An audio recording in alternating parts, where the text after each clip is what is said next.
There's been quite a lot of studies showing the benefits of contrast therapy, going from a super hot environment, a sauna in this case, to a very cold one in a short amount of time, like a cold plunge, or like in my case, a waterfall shower.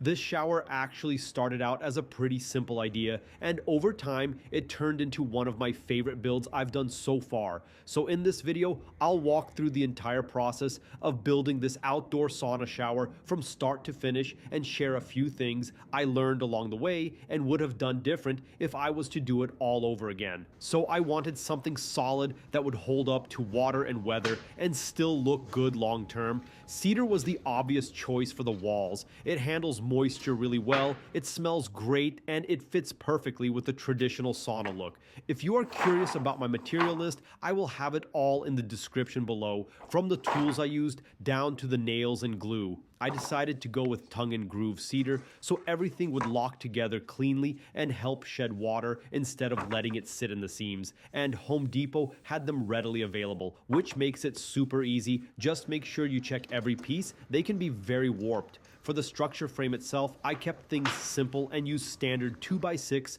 framing studs. The framing isn't exposed to sunlight or water, so there was no need to overthink it. The goal here was just to build a solid square frame that everything else could attach to. The first part of the frame build was the base. I knew right away this part needed to be solid because the shower also had to support an 8-gallon water bucket above it. Once that bucket is full, it gets heavy fast, so I didn't want to take any chances here. I definitely over-engineered this part, but that was intentional. I'd much rather build it stronger than needed than have to worry about it later. I built the base using standard framing lumber, but instead of just relying on screws, I used wood glue and screws together on every 45-degree joint. The glue helps lock everything in place, and the screws add the mechanical strength. Once it was together, it felt rock solid. This base is what everything else builds off of, so taking a little extra time here was worth it. After the base was built, the next step was getting it off the concrete pad. I added pressure-treated 4x4 feet underneath the base. This keeps the wood from sitting directly on the concrete, which helps with moisture over time, and it also gave me a way to level everything out. The pad wasn't perfectly flat, so having those feet made it much easier to get a solid level foundation. One thing I did here was set the support 2x4s for the floor slightly lower than the outer frame. The idea was to recess them just enough so that when the cedar planks went in, they'd sit flush with the top of the border. It's a small detail, but it makes a big difference in how the finished shower feels and looks. Once that was done and everything was level and solid, the base was officially ready for the rest of the build. To keep everything lined up cleanly, I used a Festool domino joiner on the vertical end studs first. That made it a lot easier to get everything square and locked in before filling in the rest of the wall. Once the end studs were set, I started building out the rest of the wall framing from there, and this is where I made my first real mistake. There's that old rule, measure 7 times and cut once, and I definitely did not follow it here. I rushed it, trusted the first measurement, and got it really wrong. It was a little frustrating, but honestly, it's just part of building something like this where the plans only exist inside my mind. Sometimes those mistakes are annoying, but they usually slow you down just enough to make sure the next steps are done right. Next, I moved on to the 2 side walls. These were a little different than standard framing. Instead of using regular studs, I built a solid 6x6 post on each side. Since I didn't have actual 6x6s, I made them out of 3 2x6 boards together. 2 of the boards had to be ripped down slightly so that once everything was glued up, the post would be even and square on all sides. I used wood glue in addition to framing nails, which turned the 3 boards into one piece and in the end would look like a single solid post. To attach the posts to the base, I used the Festool domino joiner again. That gave me really clean alignment and a strong connection without relying only on screws or brackets. The next step was adding the main support on the back wall. This section needed to be especially strong because it would carry the weight of the shower bucket once it was full. I ended up using 2x10s for this and not just one layer. I sandwiched 2 2x10s together and then stacked another set directly below the top ones. The reason for this was the mounting pattern for the bucket. The mounting holes would not all fit on a single board. I could have just used 2x12s and made it work, but I already had the 2x10s on hand, so stacking them made more sense for this build. Again, this is probably over-engineered, but I'd rather be safe than sorry. At that point, everything was ready to move upward and start working on the roof. I built the roof section very similar to how I built the base. I wanted it to be strong, rigid, and easy to attach as one solid piece rather than assembling it overhead. It was a bit heavy to get up over the walls, as you will see later, but I think it worked out quite well. To connect the roof to the walls, I used the domino joiner again. I'm basically using the dominoes just for alignment here, although I'm sure it's adding some structural strength too, since there wouldn't be any shear or tension stress on the connection and it's really just laying there on top of an already solid wall. I also decided to have the roof overhang about a foot in the front. That was purely for aesthetics. It gives the shower a little more presence and helps it feel more finished, even though it's not technically necessary. At this point, we can finally see the shower start to take shape and less imagination is needed to see where I'm going with this. Once the main structure was finished, I spent some time cleaning everything up. I used a 2-part epoxy wood filler to blend the seams together and fill any nail holes or imperfections in the exposed framing.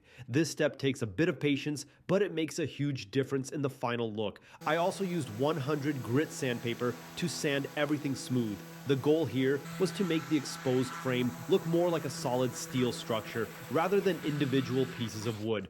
To get that look, I will be painting all of the exposed framing in a limousine black, but first, let's add some diagonal bracing. Even though the structure already felt solid, the diagonal bracing completely changed how rigid everything felt. It eliminated any flex and really locked the entire frame together. To install the bracing, I used Loctite's premium adhesive along with framing nails. The adhesive helps bond everything as one unit, and the nails hold it tight while it sets, which should help prevent anything from loosening up over time. Once the bracing was in, the whole shower felt incredibly solid. Now when it came to the painting, I used a premium exterior paint that doesn't require a primer, but I still ended up doing 2 coats. The first coat covered well, but the second coat really helped even everything out and gave it a consistent uniform finish. Looking back, I probably should have finished all of the reinforced framing before painting, but I kind of got carried away once I saw how good it was starting to look. It didn't cause any major issues,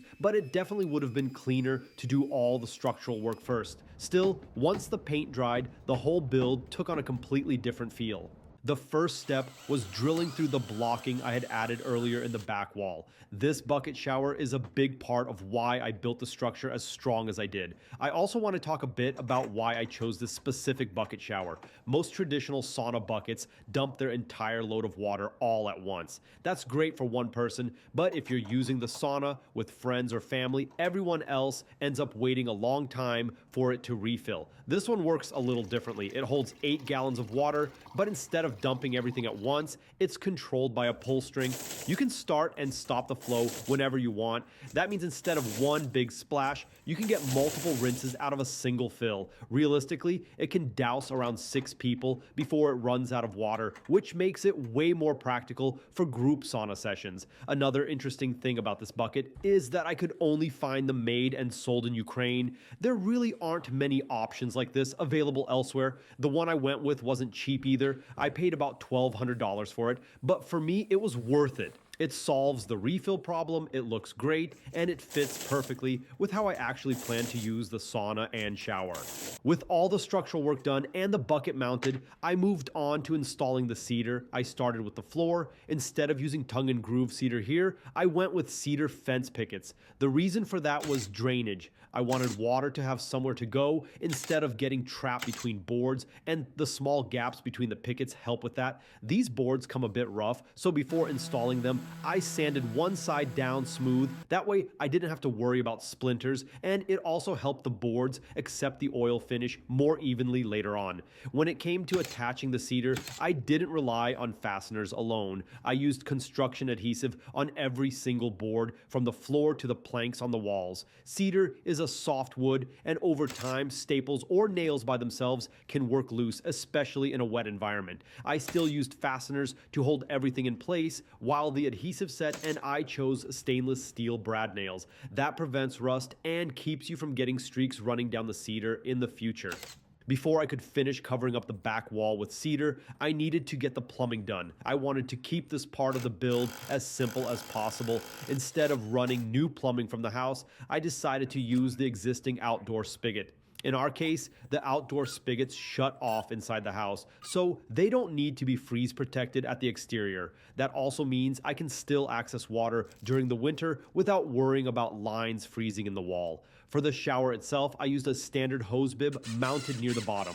Placing it low was intentional. After each use, the water naturally drains out, which helps prevent standing water in the line. This setup keeps everything straightforward, easy to maintain, and well suited for an outdoor shower that's going to be used year-round. Once the plumbing was in place and tested, I could finally close up the walls and finish the cedar installation.